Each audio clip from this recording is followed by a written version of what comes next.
जय सदाशिव। शिव की कृपा चैनल में आपका हार्दिक स्वागत है।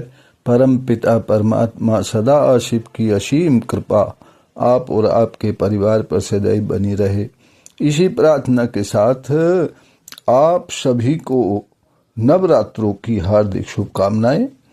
और आज हम सुनेंगे माँ दुर्गा के चमत्कार की कहानी और जानेंगे इस नवरात्रों का पूजन कैसे हमारे संकट काट देता है। एक नगर में एक शेर थे। पति पत्नी दोनों ही माँ के भक्त थे। धन दौलत ऐशो आराम की कोई कमी न थी, लेकिन कोई संतान न थी, इसलिए बड़े दुखी रहा करते थे। नवरात्रों में माँ की ज्योति जलाते और माँ से संतान पाने की प्रार्थना किया करते थे। एक नवरात्रे माँ की कृपा हो गई। सेठ जी को माँ ने स्वप्न में कहा, तुम पति पत्नी मेरे वैष्णो देवी मंदिर में आ जाओ। आंखें खुली। सेठ जी ने पत्नी से माँ का संदेश सुनाया। तुरंत पति पत्नी माँ वैष्णो के दर्शन करने के लिए चल दिए। रास्ते भर माँ के नाम का जाप करते रहे, माँ का गुणगान करते रहे। दोनों वैष्णो मंदिर पहुंचकर माँ के दर्शन करते हैं और माँ से संतान पाने की विनती करते हैं। तभी एक फूल माँ के चरणों से सेठानी की गोद में गिर जाता है। फूल को माँ का आशीर्वाद मानकर दोनों सिर पर धारण करते हैं। घर आ जाते हैं, माँ का गुणगान करते हैं। माँ की कृपा से 1 वर्ष बाद सेठानी के घर एक सुंदर पुत्र का जन्म होता है। घर में बड़ी खुशियां मनाई जाती हैं। माता रानी का जागरण कराया जाता है। समय धीरे धीरे बीतता गया। पुत्र बड़ा हो गया। अकेला पुत्र, वो भी बड़ी मन्नतों के बाद प्राप्त हुआ था, इसलिए लाड प्यार में पला बड़ा हुआ। गलत दोस्तों की संगति में पड़ गया। मांस खाया और शराब पीकर घर लौटा। शेठ जी और सेठानी ने बहुत समझाया। बेटे ने कहा, तुम अपना ज्ञान और अपनी भक्ति अपने पास ही रखो, मुझे अपने हिसाब से जीने दो। अब दोनों बड़े दुखी थे।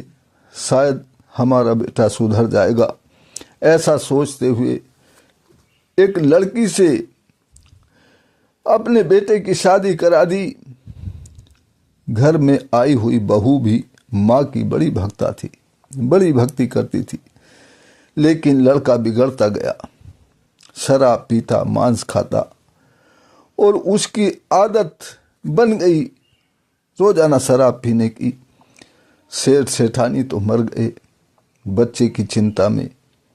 बहू माता रानी से यही मांगती कि उसके पति को सद्बुद्धि मिले। माँ, उसके पति का ख्याल करो। अब नवरात्रे आ गए। बहू ने माँ की जोत जलाई। 90 दिन कन्याओं की पूजा की तैयारी चल रही थी कि लड़का शराब पीकर घर आ गया। कहने लगा, ये क्या ड्रामा कर रखा है? इतनी लड़कियां क्यों बुलाई गई हैं? मेरे बिना पूछे घर में क्या हो रहा है? मुझे भूख लगी है, पहले मुझे खाना खिलाओ, बाद में सब ड्रामा करना। पत्नी बोली, माँ की कृपा से आप घर आ गए हो तो मेरे साथ कन्याओं के चरण पखारो, इनको भोजन खिलाने में मेरी मदद करो। लड़के को गुस्सा आ गया और बोला, आज मैं तेरा सारा ड्रामा खत्म कर देता हूँ। उसने पूजा की चौकी के पास जाकर माँ की जोत में लात मार दी। माँ का क्रोध भड़क गया। लड़का उसी क्षण अंधा हो गया। लड़के की आंखों की ज्योति चली गई। जमीन पर गिर पड़ा, रोने लगा। मुझे कुछ नहीं दिखाई दे रहा है। डॉक्टर को दिखाया गया, इलाज कराया गया, पर कोई लाभ न हुआ। अब लड़के का शराब पीना और मांस खाना छूट गया, क्योंकि बाहर जा ही नहीं सकता था। 6 महीने बाद फिर नवरात्रे आए। लड़के और बहू ने मिलकर माँ की जोत जलाई, पूजन किया, व्रत किया। 90 दिन कन्याओं को भोजन कराया, पूजन किया। कन्याओं का पूजन किया। तभी एक कन्या ने माँ के चरणों से एक फूल उठाकर लड़के की आंखों पर स्पर्श कराया। आंखों में ज्योति आ गई, लड़के को दिखाई देने लगा। बहू और लड़का दोनों खुश हो गए, माता की जैसे करने लगे, माता को बहुत बहुत धन्यवाद देने लगे, पृथ्वी पर लौट करके माता को धन्यवाद देने लगे। माँ की कृपा से उनका कारोबार भी चलने लगा। हम सभी को भी माँ की कृपा प्राप्त हो।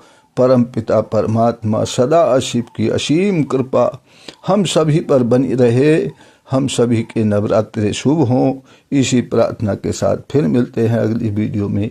तब तक के लिए जय सदाशिव।